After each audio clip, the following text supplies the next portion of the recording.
Good morning to all friends.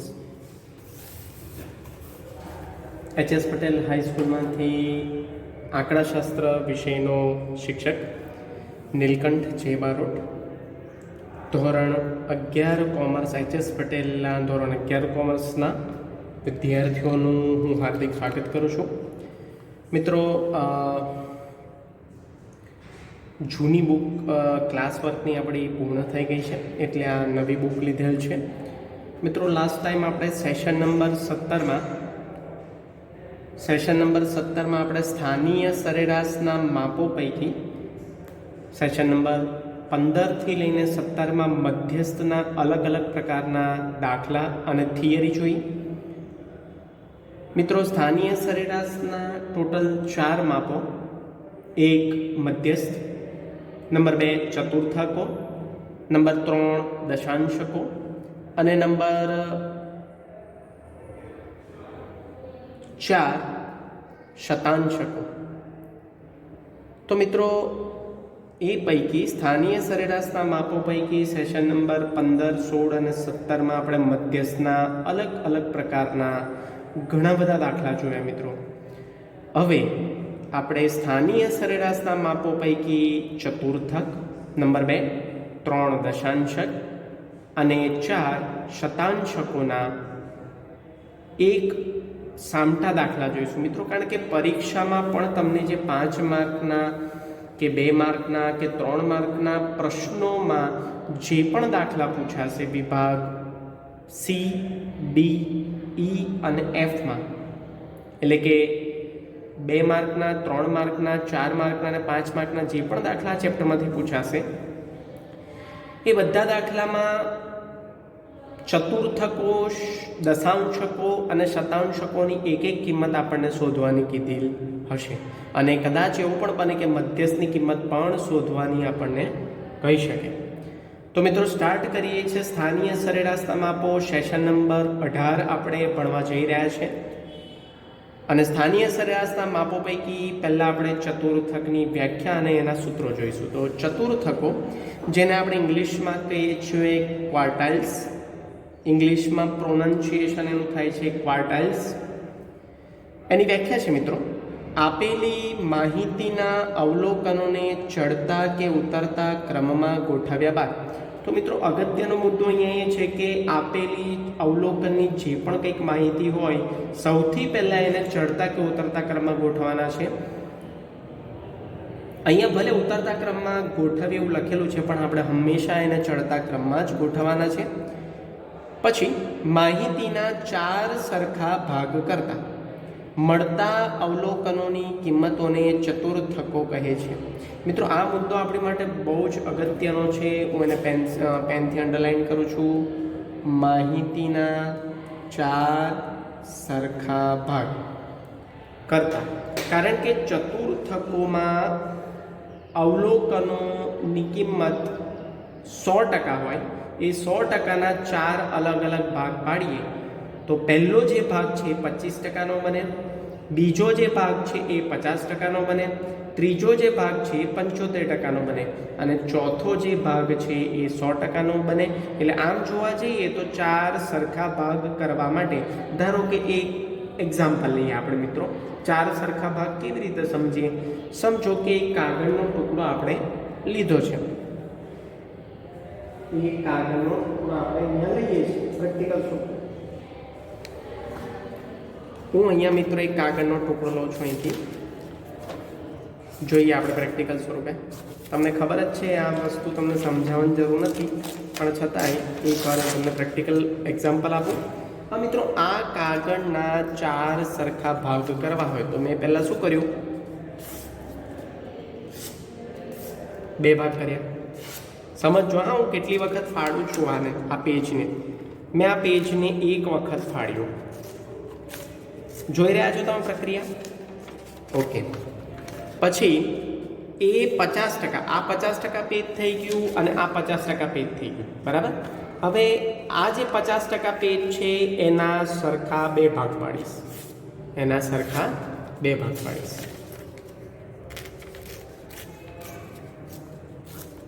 એટલે 50% પેજના 2 સરખા ભાગ પડી ગયા. હવે બાકીનું જે 50% પેજ છે એના પણ હું 2 સરખા ભાગ પાડીશ.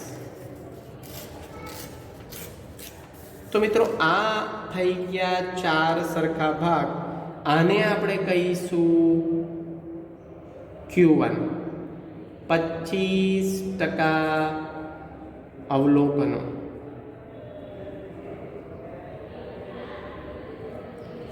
આને આપણે કહીશું Q2. 50% અવલોકનો.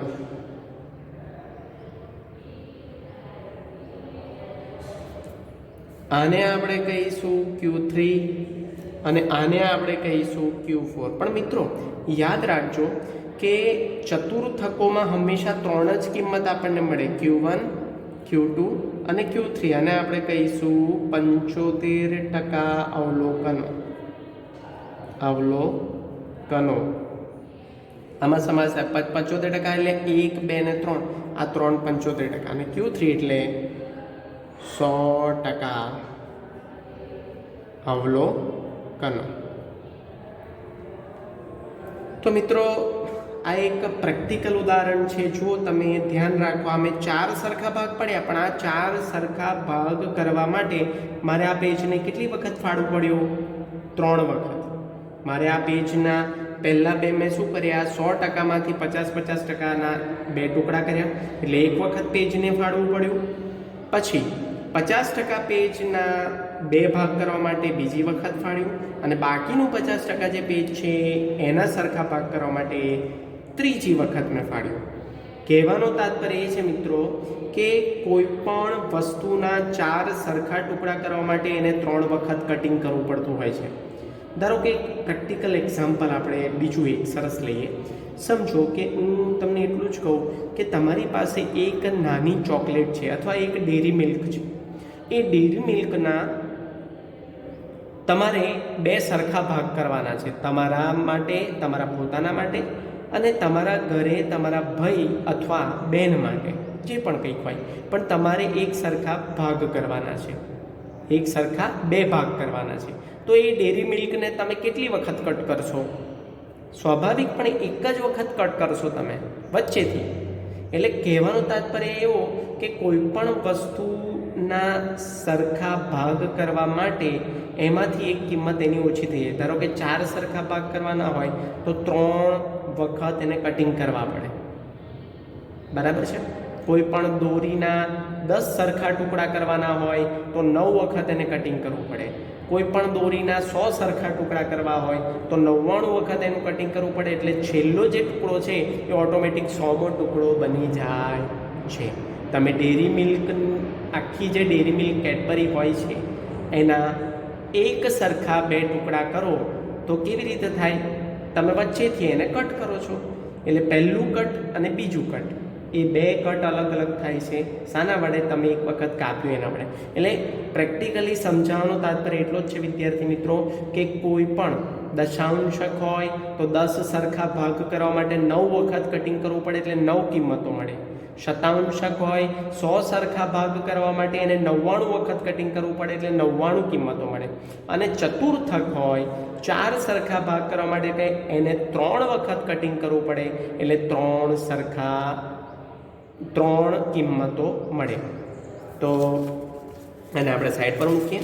એટલે પ્રેક્ટિકલી આપણે સમજી લીધું ચતુર્થકો 4 સરખા ભાગ. પણ અહીંયા મેં લખ્યું છે, જો મળતા અવલોકનની કિંમતોને ચતુર્થકો કહે છે. એટલે 4 સરખા ભાગ કરવા માટે 3 વખત કટિંગ કરવું પડે. એટલે કે જ્યારે આપણે દાખલાની વાત કરતા હોય તો ચતુર્થકોમાં હંમેશા આપણને 3 જ કિંમતો મળે, કારણ કે કટિંગ કેટલા વખત કરીએ છીએ? 4 સરખા ભાગ કરવા માટે 3 વખત, એટલે 3 કિંમતો આપણને મળે. તો જો અહીંયા લખેલું છે ચતુર્થકો 3 હોય છે. કારણ કે જો ચોથો ચતુર્થક આપણે લઈશું ને મિત્રો તો એ 100% અવલોકન થઈ જશે. એ આપણો જવાબ નથી. ચતુર્થકો 3 હોય છે તેમને Q1 ને આપણે કહીએ છીએ પ્રથમ ચતુર્થક, અહીંયા મેં લખ્યું છે. Q2 ને કહીએ છીએ દ્વિતીય ચતુર્થક, Q3 ને કહીએ છીએ તૃતીય ચતુર્થક. તો આપણને 3 સરખા ભાગ મળે, Q1, Q2 અને Q3. એટલે કિંમતો ચતુર્થકોમાં કિંમતો 3 જ મળે છે. ચતુર્થકોને સંકેતમાં ક્યુ જે વડે દર્શાવવામાં આવે છે. જેની જગ્યાએ આપણે જો પ્રથમ ચતુર્થકની કિંમત શોધવાની કીધી હોય તો જેની જગ્યાએ આપણે 1 લખવાનો છે. જો દ્વિતીય ચતુર્થકની વાત કરી હોય તો આપણે જેની જગ્યાએ 2 મૂકવાના છે, અને તૃતીય ચતુર્થકની વાત કરી હોય તો જેની જગ્યાએ આપણે 3 મૂકવાના છે.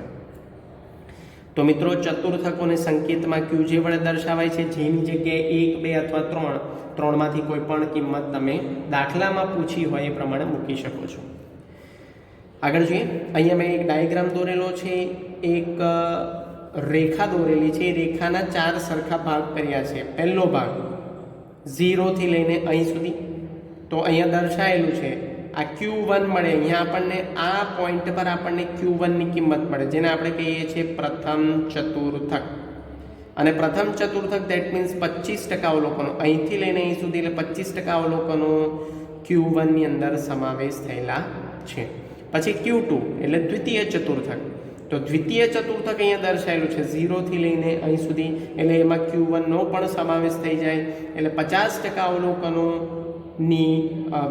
અવલોકનોનો સમાવેશ Q2 ની હેઠળ થાય છે. Q2 ને આપણે કહીએ છીએ દ્વિતીય ચતુર્થક. પછી Q3 મિત્રો, તો Q3 છે તૃતીય ચતુર્થક, એને Q3 કહેવાય છે, ક્વાર્ટાઇલ્સ 3.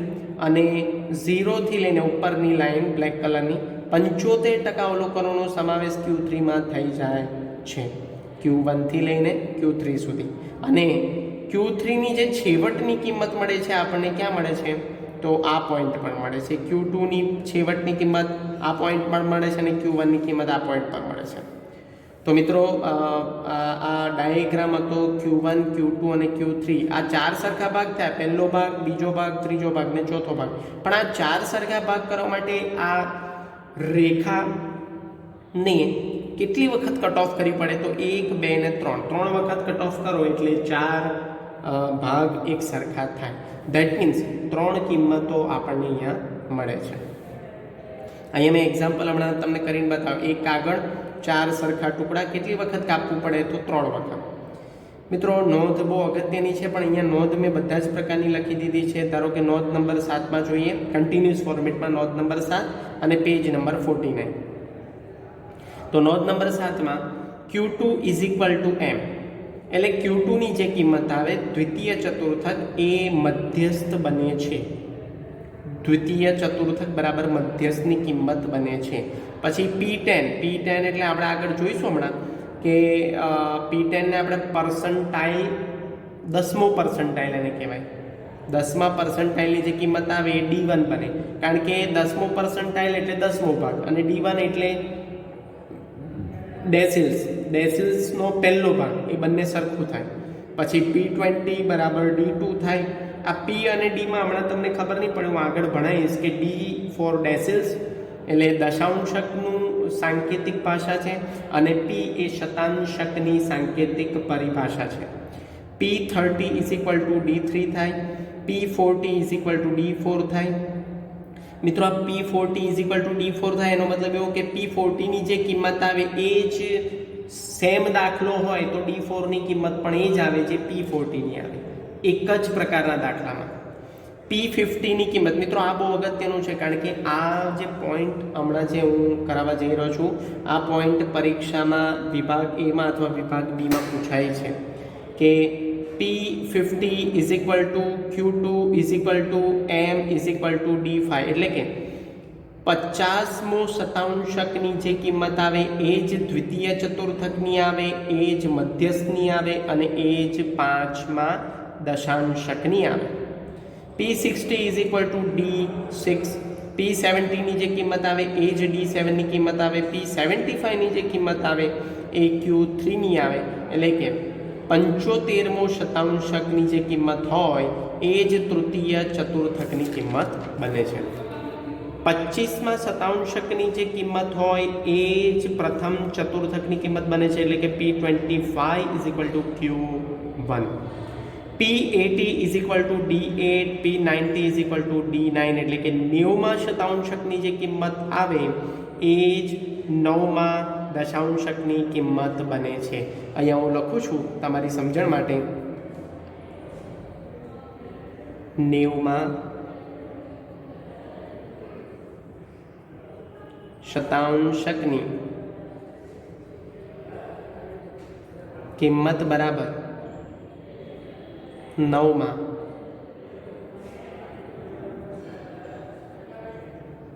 દશાંશકની કિંમત. બરાબર છે મિત્રો. તો નોંધ નંબર 8 જોઈએ. આ નોંધ નંબર 7માં બધી કિંમતો હતી એ તમારે યાદ રાખવાની છે, કંઠસ્થ કરવાની છે. નોંધ number 8, Q1 less than equal to Q2 less than equal to Q3. આનો કહેવાનો મિનિંગ એવો છે સાંકેતિક ભાષામાં, જેને આપણે શબ્દાર્થમાં સમજીએ કે Q1 એટલે કે પ્રથમ ચતુર્થકની કિંમત દ્વિતીય ચતુર્થક કરતાં નાની અથવા એની સમકક્ષ જોવા મળે છે. દ્વિતીય ચતુર્થકની કિંમત તૃતીય ચતુર્થકની સમકક્ષમાં નાની અથવા બરોબર જોવા મળે છે. એટલે સૌથી મોટી કિંમત Q3 થાય, એના પછી નાની કિંમત Q2ની આવે અને સૌથી નાની કિંમત Q1 એટલે પ્રથમ ચતુર્થકની જોવા મળે છે. તો મિત્રો આ તો નોંધ નંબર 8. હવે ચતુર્થકોના અલગ અલગ પરિસ્થિતિમાં સૂત્રો જોઈએ આપણે. તો અહીંયા Qj, જેની જગ્યાએ 1 2 3 ગમે તે પ્રથમ ચતુર્થક પૂછ્યો હોય તો તમારે જેની જગ્યાએ 1 લગાડવાનો છે. દ્વિતીય ચતુર્થક દાખલામાં પૂછ્યો હોય તો તમારે જેની જગ્યાએ 2 લગાડવાનો છે. તૃતીય ચતુર્થક જો દાખલામાં પૂછ્યો હોય તો જેની જગ્યાએ 3 લગાડવાનો છે. તો Qj is equal two j કૌંસમાં n+1. મિત્રો પહેલાં પ્લસ થાય. બોર્ડ માસનો તમને નિયમ ખબર છે, bracket of division, multiplication, addition અને સબટ્રેક્શન, ભાગુ સભા. પહેલાં ભાગાકાર થાય, પછી ગુણાકાર થાય, પછી સરવાળો થાય.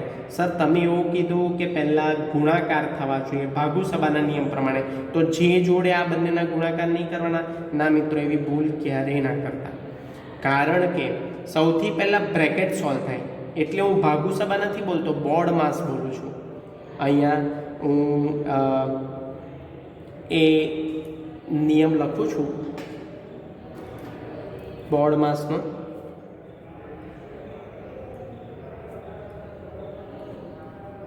બોર્ડ માસ અને આપણે કહીએ છીએ બ્રેકેટ. બ્રેકેટ એટલે કૌંસ, ઓફ એટલે નું, નો, ની, ના, 50%ના નહીં, 50 રૂપિયાના 50% એટલે 50% એ પહેલાં કરવાના આપણે. પછી આને આપણે ડિવિઝન કહીશું. ડિવિઝનને આપણે ગુજરાતીમાં કહીએ છીએ ભાગાકાર. પછી મલ્ટિપ્લિકેશન,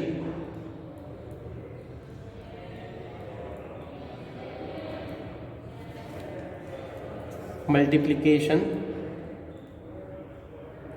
એને આપણે કહીએ છીએ ગુણાકાર. પછી A સ્ટેન્ડ્સ ફોર એડિશન, એને આપણે કહીએ છીએ સરવાળો. અને S ફોર સબટ્રેક્શન.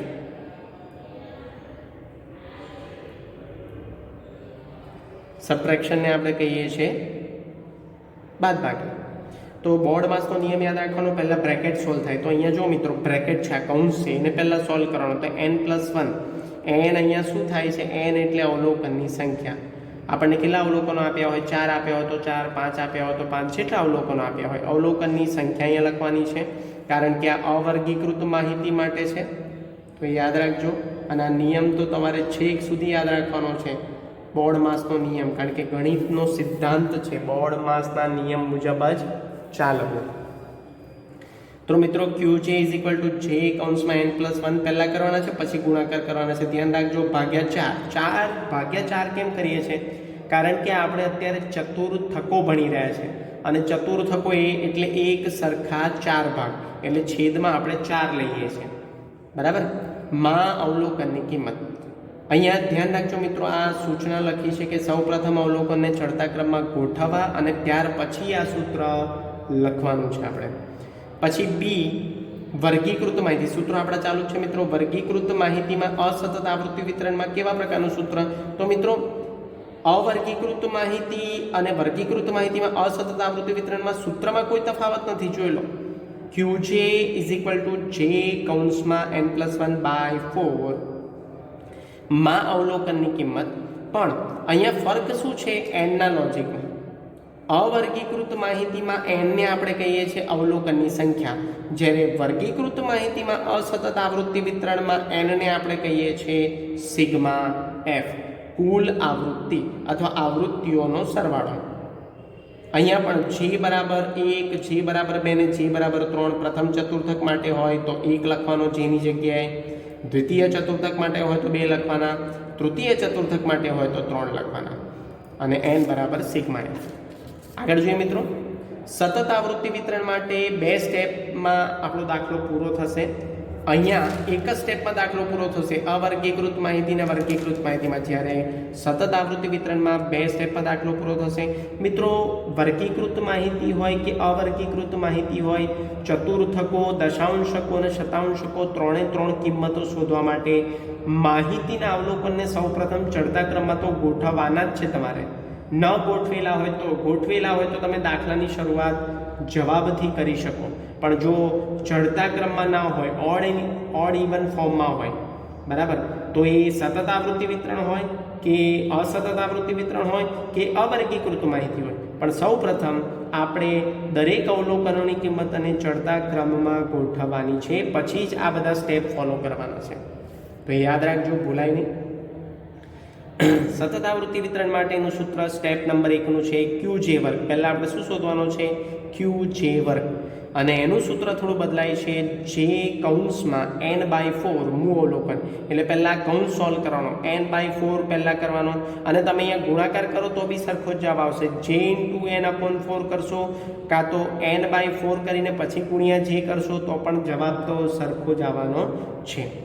ધારો કે હું તમને આ એક્ઝામ્પલ દ્વારા સમજાવું. સમજો કે જેની જગ્યાએ અહીંયા દ્વિતીય ચતુર્થક શોધવાનો કીધો છે અને n બરાબર 100 છે, તો 100/4 કરો ગુણ્યા દ્વિતીય ચતુર્થક છે એટલે 2 કરો, તો અહીંયા કેટલા આવ્યા? 50 આવ્યા. હવે હું શું કરું છું? પહેલાં ગુણાકાર કરું, તો n ની જગ્યાએ કેટલા હતા? 100 ગુણ્યા 2/4, તો બી એ જ આવશે. એટલે આમાં કોઈ ફેર પડવાનો નથી. પણ પેલામાં ફેર પડશે n+1. કેમ? કારણ કે એમાં એક સાઇન વધારે છે, બરાબર. તો જે કૌંસમાં n/4 મૂળ અવલોકન જે વર્ગમાં આવે તે વર્ગ લેવાનો છે, અને એ વર્ગને આધારે બધી કિંમતો આપણે ડિસાઈડ કરીશું. અને એ બધી કિંમતોને આધારે હવે સ્ટેપ નંબર 2નું સૂત્ર જોઈએ. જે સ્ટેપ નંબર 2નું સૂત્ર છે QJ = L + J કૌંસમાં n/4 - CF/F × C. અહીંયા મિત્રો મધ્યસ્થમાં જે લોજિક હતું એ જ લોજિક છે. L બરાબર શું કહેવાય? તો QJ વર્ગનું, આપણને ઉપર જે QJ મળ્યો એ QJ વર્ગનું અધસીમા બિંદુ.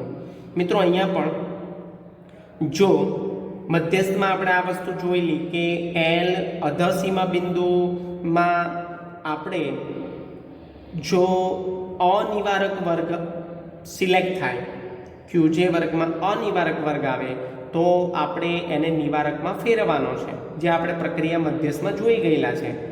0.5 માઇનસ કરવાના અધસીમા બિંદુમાં અને 0.5 પ્લસ કરવાના ઉધ્વસીમા બિંદુમાં, તો એ અનિવારક વર્ગ નિવારકમાં ફેરવાઈ જશે. પણ જો નિવારક વર્ગ આપ્યો હોય તો ડાયરેક્ટ જ આપણે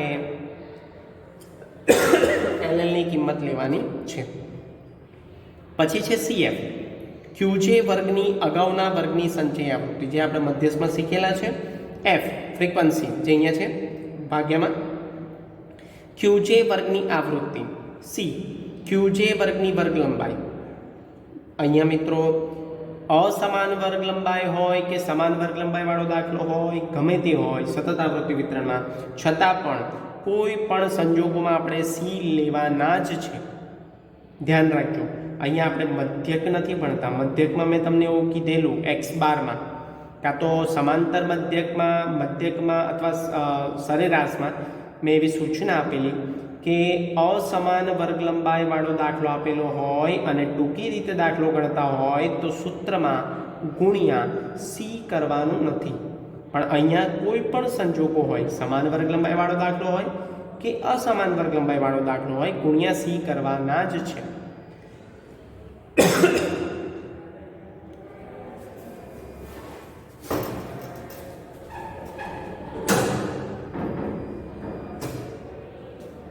મિત્રો આ બાબતનું ખાસ ધ્યાન રાખજો.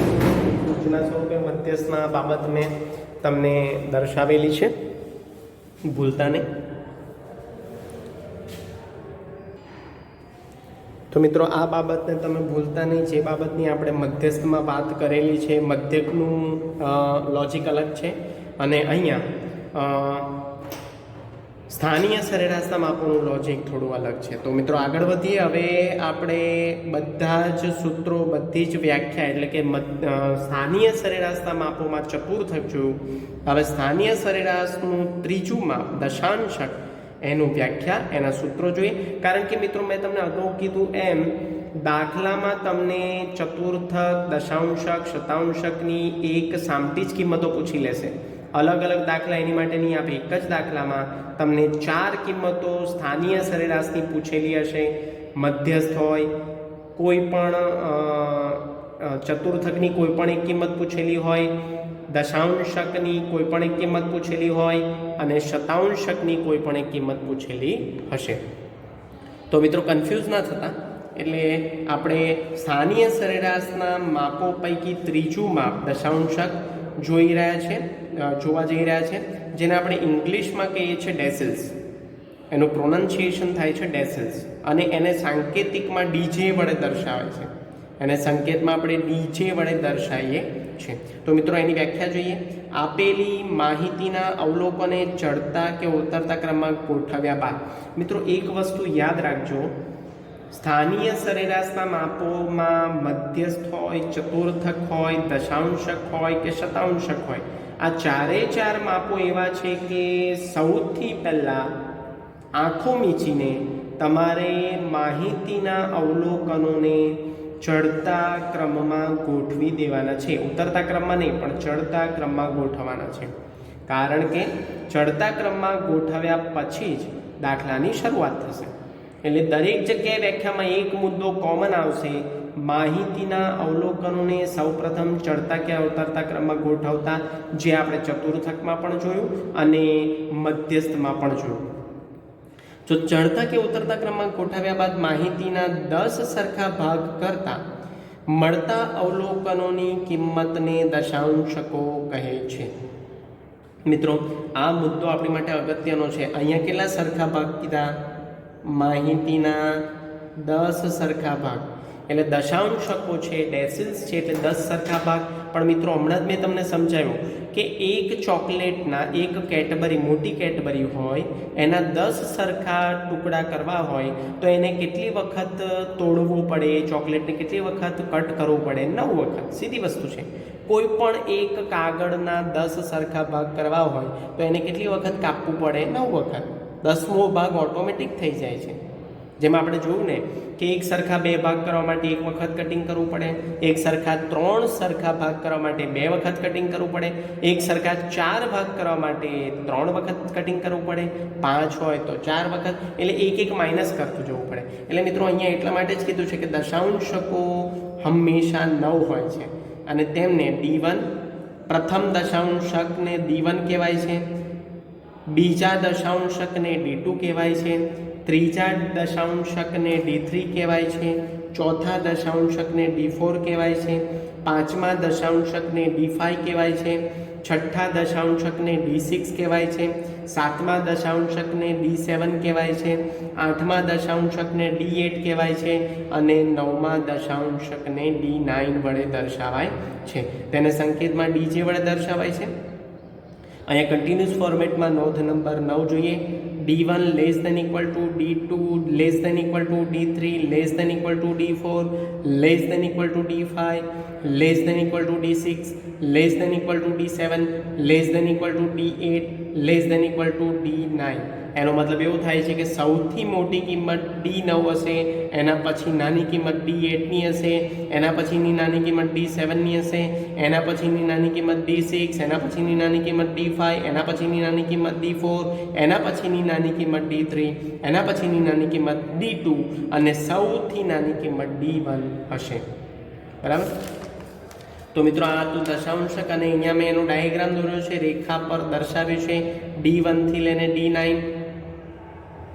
10% અવલોકનોનો સમાવેશ D1માં થાય, 20% અવલોકનોનો સમાવેશ D2માં થાય, 30% અવલોકનોનો સમાવેશ D3માં થાય, 40% અવલોકનોનો સમાવેશ D4માં થાય, 50% અવલોકનોનો સમાવેશ D5માં થાય, 60% અવલોકનોનો સમાવેશ D6માં થાય, 70% અવલોકનોનો સમાવેશ D7માં થાય, 80% અવલોકનોનો સમાવેશ D8માં થાય અને 90% અવલોકનોનો સમાવેશ D9માં થાય.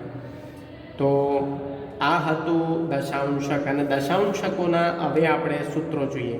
અવર્ગીકૃત માહિતી માટેનું સૂત્ર છે DJ = J કૌંસમાં n+1/10 માં અવલોકનની કિંમત, જ્યાં J = 1 2 3 4 5 6 7 8 અને 9. જેની જગ્યાએ તમને એવું પૂછ્યું હોય કે પ્રથમ દશાંશક એટલે કે D1 શોધો, તો જેની જગ્યાએ તમારે અહીંયા પણ 1 લગાડવાનો છે અને અહીંયા પણ 1 લગાડવાનો છે. જો તમને 8મો દશાંશક પૂછ્યો હોય તો 8 અહીંયા જેની જગ્યાએ 8 અને અહીંયા સૂત્રમાં પણ 8. અહીંયા n બરાબર અવલોકનની સંખ્યા થાય છે. તો સૌપ્રથમ માહિતીને ચડતા ક્રમમાં ગોઠવવાની છે. સૂચના તમારે કાયમ યાદ રાખવાની છે. શામાં? સ્થાનીય સરેરાશના 4 માપોમાં, મધ્યસ્થ, ચતુર્થક, દશાંશક, શતાંશક, 4 માપોમાં. વર્ગીકૃત માહિતીમાં અસતત આવૃત્તિ વિતરણનું સૂત્ર છે DJ = J કૌંસમાં n+1/10. મિત્રો અહીંયા આપણે ભાગ્યા 10 કરે છે. ચતુર્થકોમાં આપણે ભાગ્યા 4 કરતા હતા, કારણ કે ત્યાં એક સરખા 4 ભાગ કરવાના છે. દશાંશકમાં એક સરખા 10 ભાગ થાય છે, એટલે આપણે ભાગ્યા 10 કરીએ છીએ. તો ભાગ્યા 10 માં અવલોકનની કિંમત CF માં જોતા અહીંયા n નું લોજિક બદલાય છે. અવર્ગીકૃત માહિતીમાં n બરાબર શું બનતું હતું? અવલોકનની સંખ્યા. અહીંયા એટલે કે વર્ગીકૃત માહિતીમાં અસતત આવૃત્તિ વિતરણમાં n બરાબર સિગ્મા f થાય છે, કુલ આવૃત્તિ અથવા આવૃત્તિઓનો સરવાળો. સતત આવૃત્તિ વિતરણ એટલે કે વર્ગીકૃત માહિતીમાં સતત આવૃત્તિ વિતરણના 2 સ્ટેપ છે. સ્ટેપ નંબર 1, સૌપ્રથમ તો આપણે માહિતીના અવલોકનો જો ચડતા ક્રમમાં ના હોય તો એને ગોઠવી દેવાના છે. સ્ટેપ નંબર 1 પ્રમાણે આગળ આપણે જોયેલું એમ ચતુર્થકમાં DJ વર્ગ શોધવાનો છે આપણે. એટલે જેની જગ્યાએ જો આપણને D2 શોધવાના કીધા તો અહીંયા બંને જગ્યાએ 2 લખવાના છે. એટલે DJ વર્ગ = J કૌંસમાં n/10 મુ અવલોકન જે વર્ગમાં આવે તે વર્ગ. સ્ટેપ નંબર 2, DJ વર્ગ મળી ગયા પછી સ્ટેપ નંબર 2 માં આપણું મુખ્ય સૂત્ર આવશે DJ = L + J કૌંસમાં n/10 - CF/F × C. અહીંયા L બરાબર DJ વર્ગનું અધઃ સીમા બિંદુ, જે આગળ આપણે જોઈ ગયા છે. અનિવારક સતત આવૃત્તિ વિતરણ હોય તો આપણે એને નિવારકમાં આ વર્ગને નિવારકમાં ફેરવવાનો છે અને પછી L ની ગણતરી કરવાની છે.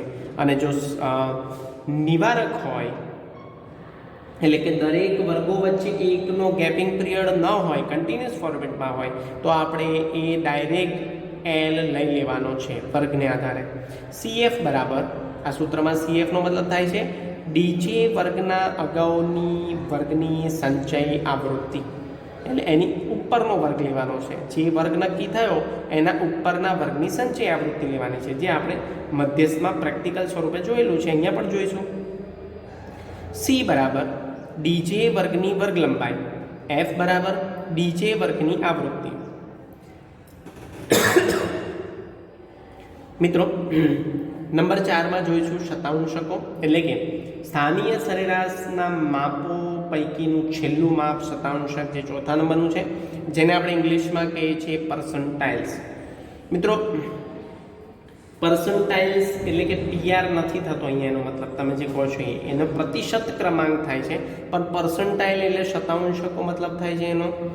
એની વ્યાખ્યા જોઈએ. આપેલ માહિતીના અવલોકનોને ચડતા કે ઉતરતા ક્રમમાં ગોઠવ્યા બાદ, જો બધામાં માહિતી આવે જ છે, સૌપ્રથમ માહિતીના અવલોકનોને ચડતા કે ઉતરતા ક્રમમાં ગોઠવ્યા પછી જની પ્રક્રિયા શરૂ થાય. માહિતીના કેટલા સરખા ભાગ કરવાના છે?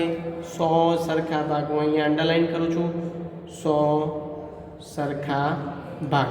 એટલે શતાંશકોમાં કોઈ પણ માહિતીના અવલોકનોના એક સરખા 100 ભાગ થાય અને એ 100 ભાગ કર્યા પછી આપણે શરૂઆત કરવાની છે. તો મિત્રો 100 સરખા ભાગ કરવા માટે કોઈ એક ચોકલેટ છે, સમજી લો બહુ મોટી ચોકલેટ છે, અથવા આપણે કેકનું ઉદાહરણ લઈએ આમાં કે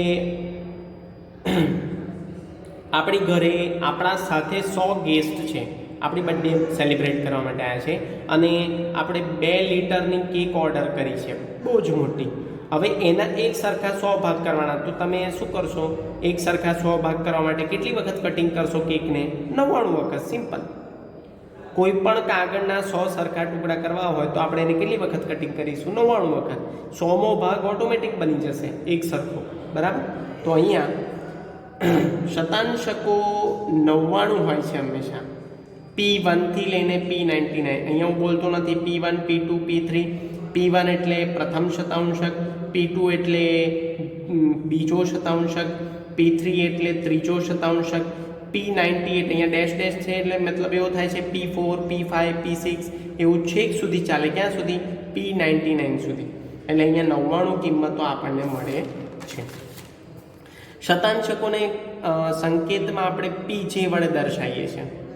જો ચતુર્થકોને આપણે સંકેતમાં QJ વડે દર્શાવતા હતા, દશાંશકોને આપણે સંકેતમાં DJ વડે દર્શાવતા હતા અને શતાંશકોને આપણે સંકેતમાં PJ વડે દર્શાવાય છે.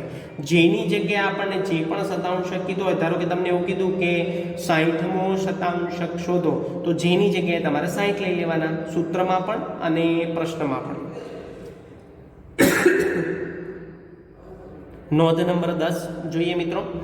P1 less than equal to P2 less than equal to dash dash dash છેક સુધી less than equal to P98 less than equal to, મિત્રો અહીંયા ભૂલ થઈ છે મારી કંઈક, અહીંયા લેસ દેન ઇક્વલ ટુ છે, less than equal to P99.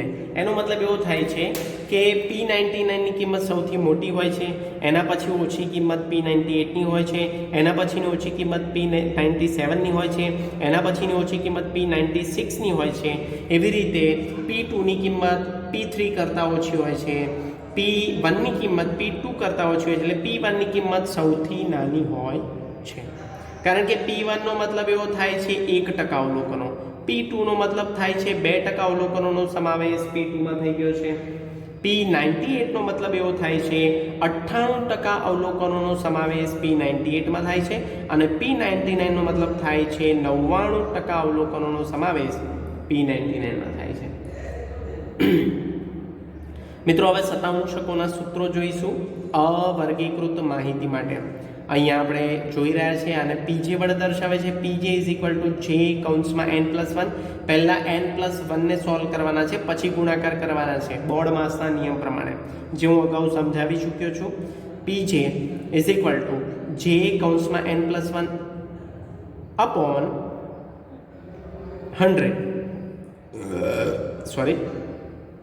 માં અવલોકનની કિંમત. માહિતીના અવલોકનોને સૌપ્રથમ ચડતા ક્રમમાં, મિત્રો આ તો તમારે દર વખતે યાદ જ રાખવાનું છે કે અવર્ગીકૃત માહિતી હોય કે વર્ગીકૃત માહિતીમાં અસતત આવૃત્તિ વિતરણ કે સતત આવૃત્તિ વિતરણ હોય, જો પ્રશ્નમાં એટલે કે દાખલામાં માહિતીના અવલોકનો ઓડ એન્ડ ઇવન ફોર્મમાં હોય, એટલે કે ચડતા ક્રમમાં ગોઠવેલા ન હોય, ઉતરતા ક્રમમાં હોય અથવા વેરવિખેર હોય, તો તમારે સૌપ્રથમ માહિતીના અવલોકનોને એટલે કે ડિજિટને ચડતા ક્રમમાં ગોઠવી દેવાના છે અને એ માહિતીના અવલોકનો પ્રમાણે એની ફ્રીક્વન્સી પણ ગોઠવવાની છે જોડે જોડે. તો જ્યાં આગળ આ સૂત્રમાં જેની જગ્યાએ 1, 2, 3, 98, 99 એવું હોઈ શકે, એટલે તમને 75મો શતાંશક શોધવાનું કીધું, તો જેની જગ્યાએ અહીંયા પણ P75 લખીશું અને અહીંયા જેની જગ્યાએ 75 કૌંસમાં n+1 લખીશું, એની જગ્યાએ જે હોય. તો મિત્રો અહીંયા અવલોકનની સંખ્યા અવર્ગીકૃત માહિતીમાં n ને આપણે કહીએ છીએ અવલોકનની સંખ્યા. કેટલી સંખ્યા આપી છે એ સંખ્યાની ગણતરી કરીને આપણે એની સંખ્યા લખવાની છે. અહીંયા વર્ગીકૃત માહિતી માટે અસતત આવૃત્તિ વિતરણમાં સૂત્ર જોઈએ, PJ is equal two J કૌંસમાં n+1 ડિવાઇડ બાય 100 માં અવલોકનની કિંમત CFમાં જોતા. મિત્રો અહીંયા એનનું લોજિક અવારનવાર હું તમને કહું છું કે એનનું લોજિક બદલાય છે. વર્ગીકૃત માહિતીમાં અસતત આવૃત્તિ વિતરણમાં n બરાબર સિગ્મા f, એટલે કે કુલ આવૃત્તિ એટલે કે આવૃત્તિઓનો સરવાળો થાય છે. સતત આવૃત્તિ વિતરણમાં સ્ટેપ નંબર 1 અને સ્ટેપ નંબર 2. સ્ટેપ નંબર 1 માં સૂત્ર છે પી જે વર્ગ ઇઝ ઇક્વલ ટુ જે કૌંસમાં n/100. અહીંયા ભાગ્યા 100 છે જો દરેકમાં, ભૂલ ના કરતા, કારણ કે તમે અત્યારે શતાંશક ભણી રહ્યા છો. તો જ્યારે શતાંશક શોધવાનો થાય ત્યારે માહિતીના એક સરખા 100 ભાગ કરવાના છે, એટલા માટે ભાગ્યા આપણે 100 કરીએ છીએ. તો જે કૌંસમાં n/100 મૂળ અવલોકનને સમાવતો વર્ગ એ વર્ગ મળી જાય પછી સ્ટેપ નંબર 2 પી જે is equal to L plus જે કૌંસમાં n/100 minus CF/F into C, જ્યાં એલ બરાબર પી જે વર્ગનું અધસીમા બિંદુ બને છે. અનિવારક અને નિવારકમાં તમારે યાદ રાખવાનું છે, મેં આગળ જેમ તમને સૂચના આપી એ પ્રમાણે. CF બરાબર પી જે વર્ગની અગાઉના વર્ગની સંચય આવૃત્તિ, સી બરાબર પી જે વર્ગની વર્ગ લંબાઈ અને એફ બરાબર પી જે વર્ગની આવૃત્તિ. મિત્રો નોંધ નંબર 11, 12 અને 13 મોસ્ટ આઈએમપી છે, સમજજો.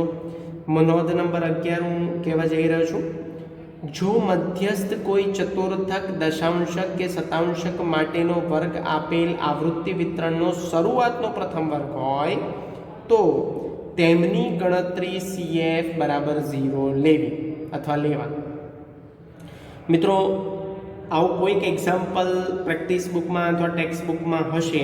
હું તમને હમણાં ગણતરી કરીને જ્યારે દાખલા આપણે જોઈશું લેક્ચરમાં ત્યારે હું તમને આ નોંધ નંબર 11 સમજાવીશ. અહીંયા એવું કહેવા માંગે છે મિત્રો કે સમજો કે મધ્યસ્થ, ચતુર્થક, દશાંશક અને શતાંશકની ગણતરી કરતી વખતે તમારે સંચય આવૃત્તિ તો દરેકમાં કરવાની જ છે. અસતત આવૃત્તિ વિતરણ અને સતત આવૃત્તિ વિતરણમાં તમારે સંચય આવૃત્તિ નું કોલમ જવાબમાં તમારે દર્શાવવાનું છે, CF તરીકે દર્શાવીએ છીએ. હવે સમજો કે ચતુર્થકમાં, દશાંશકમાં કે શતાંશકમાં એવું બનશે, મોટે ભાગે Q1માં, D1માં અથવા P1માં એવું બને છે કે સૌથી પહેલો વર્ગ નક્કી થાય. હવે CFમાં આપણે લોજિક પ્રમાણે શું લઈએ છીએ તો CF ઇઝ ઇક્વલ ટુ જે વર્ગ નક્કી થાય એના ઉપલા વર્ગની સંચય આવૃત્તિ.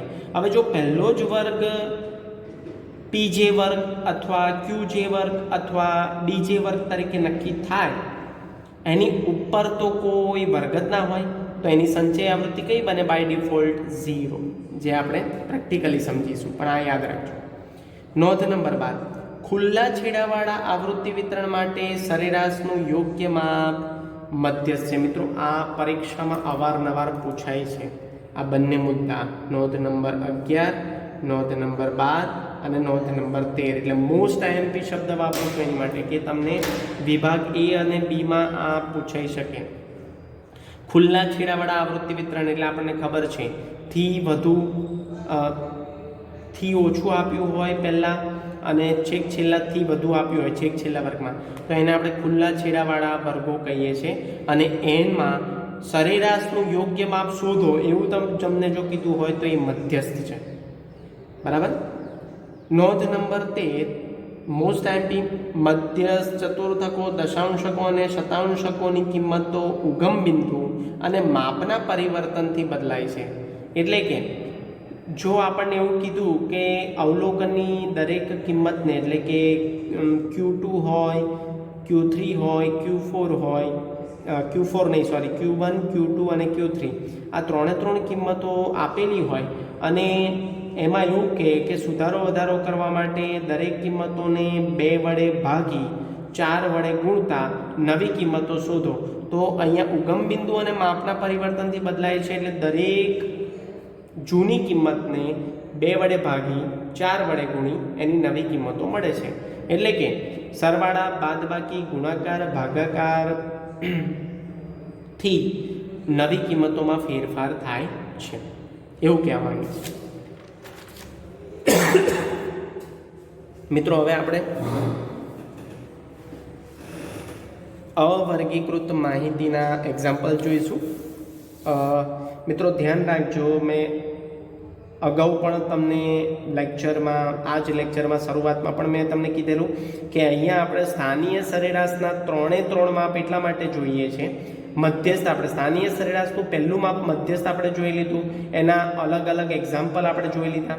પણ ચતુર્થકો, દશાંશકો અને શતાંશકોના કોઈ પણ જગ્યાએ ટેક્સ્ટ બુકમાં અને પ્રેક્ટિસ બુકમાં કોઈ પણ જગ્યાએ અલગ અલગ એક્ઝામ્પલ નથી, એના ભેગા એક્ઝામ્પલ છે. એટલે કે એક જ દાખલામાં તમને મધ્યસ્થ, ચતુર્થક, શતાંશક અને દશાંશકની કોઈ એક કિંમત શોધવાની કીધી હશે. તો એટલા માટે આપણે સ્થાનીય સરેરાશના માપો પૈકી બીજું, ત્રીજું અને ચોથું માપ એટલે કે ચતુર્થક, દશાંશક અને શતાંશક એક સામટા ભણીએ છીએ. તો મિત્રો સ્ટાર્ટ કરીએ છીએ અવર્ગીકૃત માહિતી. દાખલા નંબર 43 કન્ટિન્યુઅસ ફોર્મેટમાં મધ્યસ્થમાં છે જે છેલ્લો દાખલો હતો સતત આવૃત્તિ વિતરણમાં એ હતો દાખલા નંબર 42, એટલે કન્ટિન્યુઅસ ફોર્મેટમાં દાખલા નંબર 43 છે. રેફરન્સ છે પીબી સ્વાધ્યાય 3.16 દાખલા નંબર 2. તો સ્ટાર્ટ કરીએ છીએ મિત્રો, ધ્યાન આપજો, ખૂબ જ ધ્યાન. પહેલો દાખલો છે 10 મજૂરોને કલાક દીઠ આપવામાં આવતી મજૂરી રૂપિયામાં આપેલી છે, એટલે એકમ રૂપિયામાં છે. એકમ આપણે બહુ જ ધ્યાનમાં લેવાનો છે. 10 મજૂરો એટલે અહીંયા ડેટા 10 આપેલા હશે. 13.50, 14, બીજા મજૂરને 14 ચૂકવી, ત્રીજા મજૂરને 14.25 ચૂકવ્યા, ચોથા મજૂરને 13, 14.60, 13.90, 14.50, 13.60, 15, 13.75 છે. તો ચતુર્થકો શોધો, એટલે આપણે ચતુર્થકો શોધવાના છે. હવે જો મિત્રો યાદ રાખજો, ચતુર્થકોમાં તમને એવું કન્ફ્યુઝન થાય કે સર ચતુર્થકો શોધો એટલે શું? Q1 શોધવાના, Q2 શોધવાના કે Q3 શોધવાના? તો મિત્રો કન્ફ્યુઝ ના થશો. ચતુર્થકો શોધવાના કીધા એટલે આપણે ત્રણ કિંમતો શોધવાની, Q1, Q2 અને Q3, ત્રણ કિંમતો શોધવાની. જો તમને એવું કીધું હોય કે દ્વિતીય ચતુર્થક શોધો તો ખાલી તમારે Q2 શોધવાના, પણ ચતુર્થકો શોધો દેટ મીન્સ આપણે ત્રણ શોધવા પડે, Q1, Q2, Q3.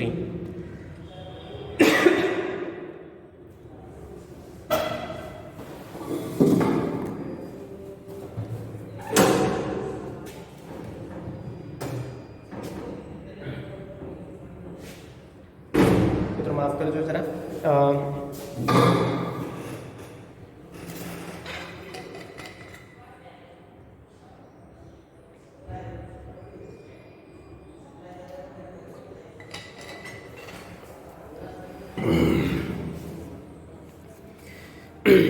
અને મિત્રો આગળ પણ આપણને એવું કીધું કે તે પરથી D5, P25, P75 અને P50 ના મૂલ્યો શોધો. બહુ ધ્યાનથી મિત્રો, આગળ જે નોંધ લખી છે ને એ કામમાં આવશે.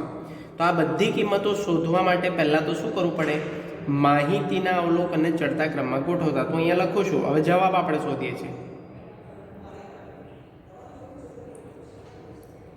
અવલોકનોને ચડતા ક્રમમાં ગોઠવતા. બરાબર.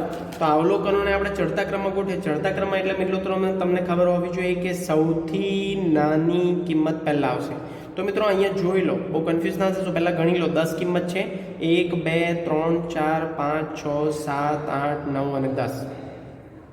તો સૌથી નાની કિંમત આમાંથી કઈ બને છે? સૌથી પહેલાં જોઈ લો 13. તો અહીંયા લખીએ 13, પછી 13.50, તો લખો 13.50. પછીની કિંમત આપણી બને છે 13.60, તો લખો 13.60. જો મિત્રો એવું પણ બને કે 13 બે વખત હોય, એવું પણ બની શકે છે. 13 બે વખત પણ આપેલા હોય. કોઈ એક મજૂરને, બે મજૂરોને સરખું વેતન પણ આપી શકે. 13 પણ અહીંયા નથી એવું. 13.60 પછી છે 13.75. હું પહેલી લાઈનમાં 5 જ અવલોકન લખું છું. 13.90. બીજા 5 અવલોકન નીચે અહીંયા લખીશ 14. પછી હું લખું છું આગળ 14.50. પછી આગળ 14, સોરી અહીંયા ભૂલ થઈ છે, 14.25 છે. 14.50 પહેલાં થોડું સુધારી દઈએ, 14.25 આપેલું છે, માફ કરજો મિત્રો. પછી લખીએ છીએ 14.50. પછી લખીશું 14.60. અને પછી લખીશું 15. હવે 10 અવલોકન ગણ લેવાના મિત્રો, ઉતાવળ નહીં કરવાની. 1 2 3 4 5 6 7 8 9 ને 10. હવે આપણા દાખલાની શરૂઆત થશે. તો દાખલાની શરૂઆત આપણે કેવી રીતે કરીશું જોઈએ. સૌથી પહેલાં આપણે 4 ચતુર્થકો શોધવાના છે. તો 4 ચતુર્થકો શોધવા માટે હું અહીંયા 2 પાર્ટ પાડી દઉં છું.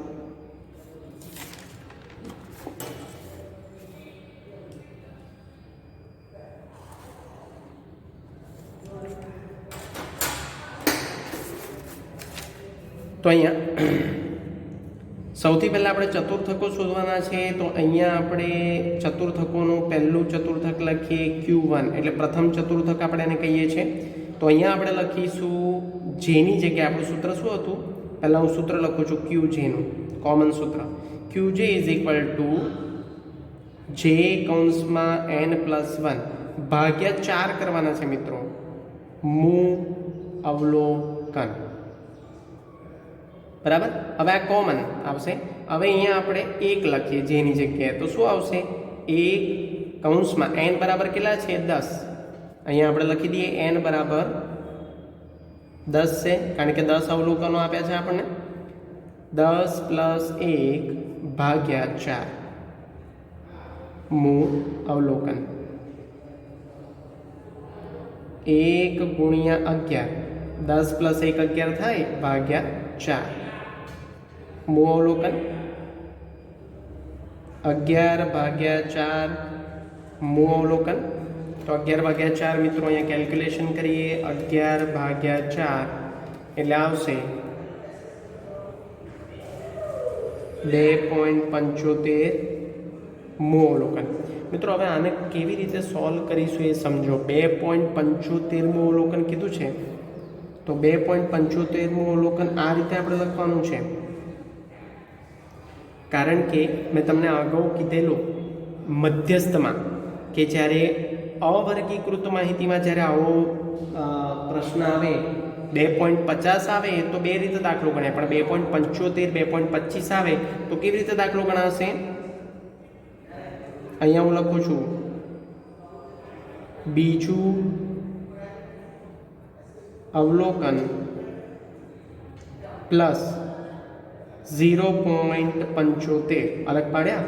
પછી અહીંયા લખીશું ત્રીજું, પાછળનું અવલોકન લેવાનું, ત્રીજું અવલોકન માઇનસ બીજું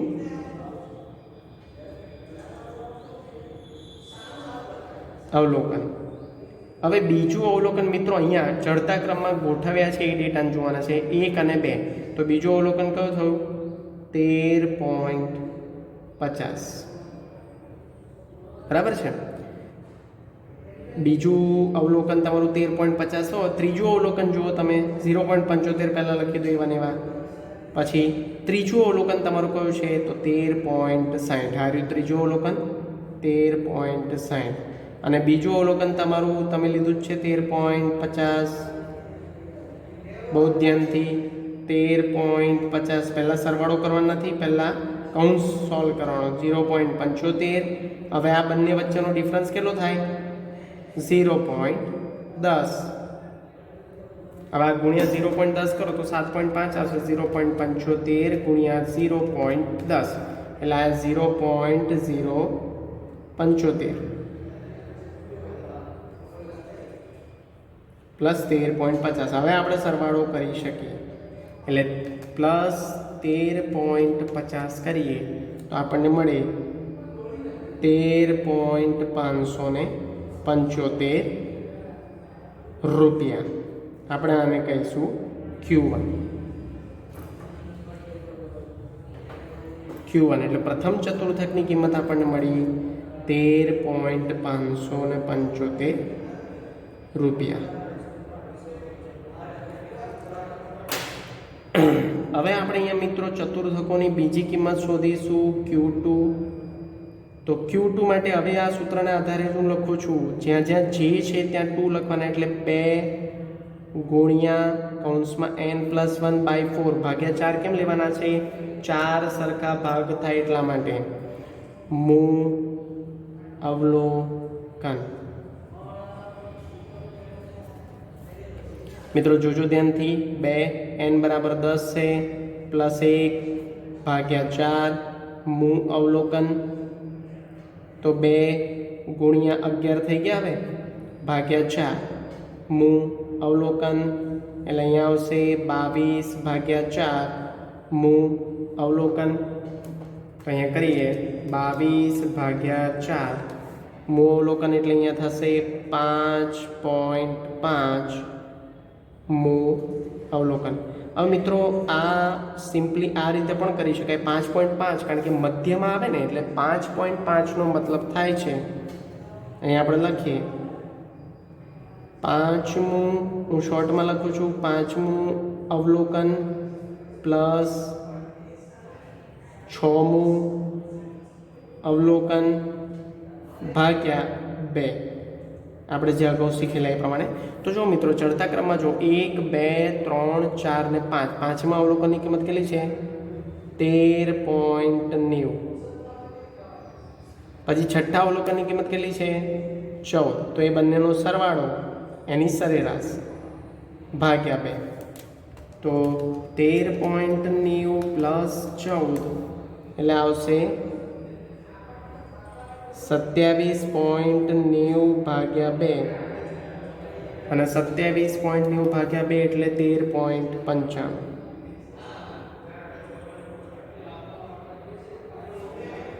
રૂપિયા કારણ કે અહીંયા એકમ રૂપિયામાં આપ્યો છે મજૂરી ચૂકવી છે રૂપિયામાં તો આને કહીશું આપણે Q2.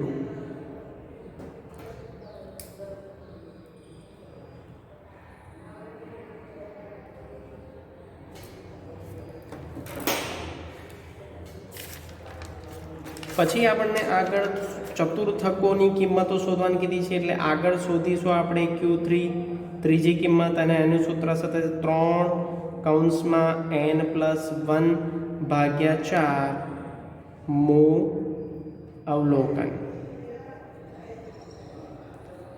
અને 3 n બરાબર કેટલા છે અહીંયા 10 + 1 ભાગ્યા 4 મૂ અવલોકન 3 ગુણ્યા 11 ભાગ્યા 4 મૂ અવલોકન એટલે અહીંયા બનશે 33 ભાગ્યા 4 મૂ અવલોકન. હવે અહીંયા મિત્રો કરીએ 33 ભાગ્યા 4 મૂ અવલોકન એટલે બને 8.25 મૂ અવલોકન. હવે મિત્રો 8.25 આવે છે એટલે સરેરાશ નહીં શોધી શકાય. સરેરાશ ત્યારે શોધી શકાય જ્યારે મધ્ય ભાગ આવે એટલે કે 0.50 આવે. તો અહીંયા પણ આપણે આવું લખવું પડશે 8 મૂ અવલોકન પ્લસ 0.25 કૌંસમાં એના પછીનું અવલોકન લેવાનું તમારે 9મું અવલોકન થોડા નાના અક્ષર છે માઇનસ 8મું અવલોકન. તો મિત્રો ક્રમાનુસાર જોઈએ જો અહીંયા 8મું અવલોકન ચડતા ક્રમમાં ગોઠવ્યા છે એમાં જોઈએ આ 5 6 7 8 અને 9મું પણ જોઈ લઈએ 14.50 8મું અને 14.60 9મું. તો અહીંયા લખીએ 14.50 પ્લસ 0.25 કૌંસમાં 9મું અવલોકન છે 14.60 જે આપણે આગળ જોયું છે માઇનસ 14.50 8મું અવલોકન 14.50 હમણાં સરવાળો કરવાનો નથી પહેલાં બ્રેકેટ ઓફ કરવાના છે સોલ્વ કરવાના છે 0.25 ગુણ્યા 0.10 તો 14.50 પ્લસ 0.25 ગુણ્યા 0.10 એટલે 0.025 તો અહીંયા એની કિંમત આવશે 14.50 પ્લસ કરીએ તો 14.525. આ કઈ કિંમત આવે છે આપણી Q3ની. Q3 એટલે તૃતીય ચતુર્થકની કિંમત આપણને મળી 14.525. આ પણ રૂપિયામાં આવશે મિત્રો કારણ કે એકમ આપણને રૂપિયામાં જ આપ્યો છે. હવે મિત્રો આગળ આપણને શું કીધું ચતુર્થકો શોધો અને એ પરથી D5 P25 P75 અને P50 શોધો. હવે આપણે D5 શોધીશું. તો મિત્રો યાદ રાખો મેં તમને કીધેલું અહીંયા ડી ફાઈની જે કિંમત આવે એ જ Q2ની કિંમત આવે, કારણ કે ડી ફાઈનો મતલબ એવો થાય છે અને એ જ કિંમત કઈ આવે P50ની. આ બધાનો શું મિનિંગ થાય છે?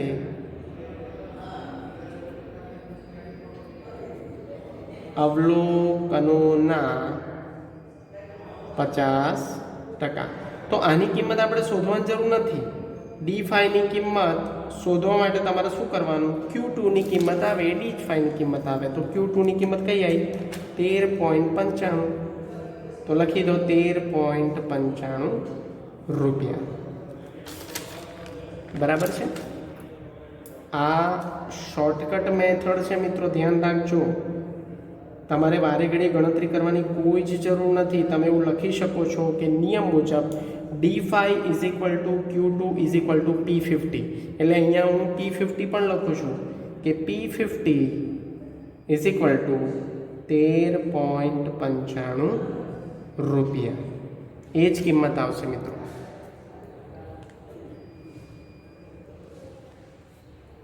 P50ની કિંમત, એમની કિંમત, Q2ની કિંમત અને D5ની કિંમત, આ ચારેની કિંમત એક સરખી આવે, કારણ કે આ 50% અવલોકનોની સમાવેશ આ કિંમતોમાં થાય છે.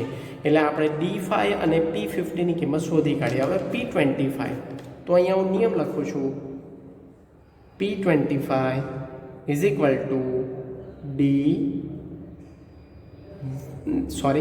D1 નહીં, Q1 થાય છે.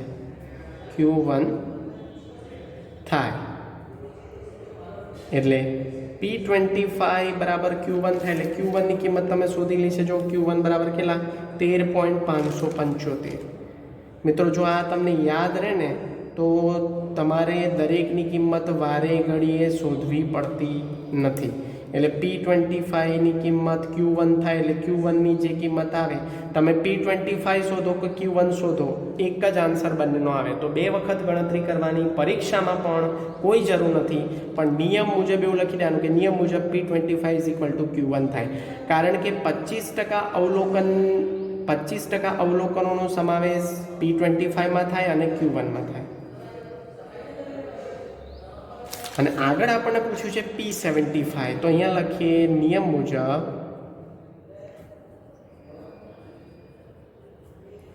P75 = Q3 થાય.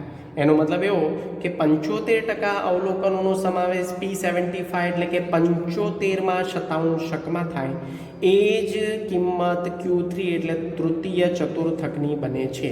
તેથી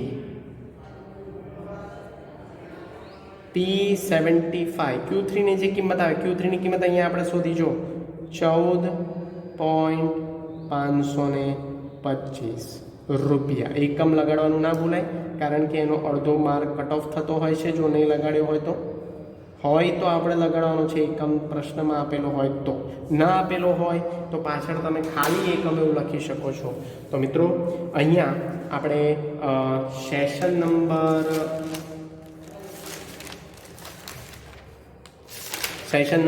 18 પૂર્ણ કરીએ છીએ. અવર્ગીકૃત માહિતીનો એક જ દાખલો આપણે સેશન નંબર 18માં જોઈશું, કારણ કે આગળનું થિયરી પોર્શન પણ તમારે બહુ ધ્યાનથી લખવાનું છે અને સમજવાનું છે. તો મિત્રો સેશન નંબર 19માં આવતીકાલે આપણે અવર્ગીકૃત માહિતીના બીજા દાખલા અને વર્ગીકૃત માહિતીના બીજા પ્રકારના દાખલા જોઈશું. તો મિત્રો સ્ટે હોમ, સ્ટે સેફ, ઘરે રહેજો અને સેફ રહેજો. પોતાની તબિયત સાચવો અને લેક્ચરના રિવ્યૂ આપતા રહો. Thank you so much.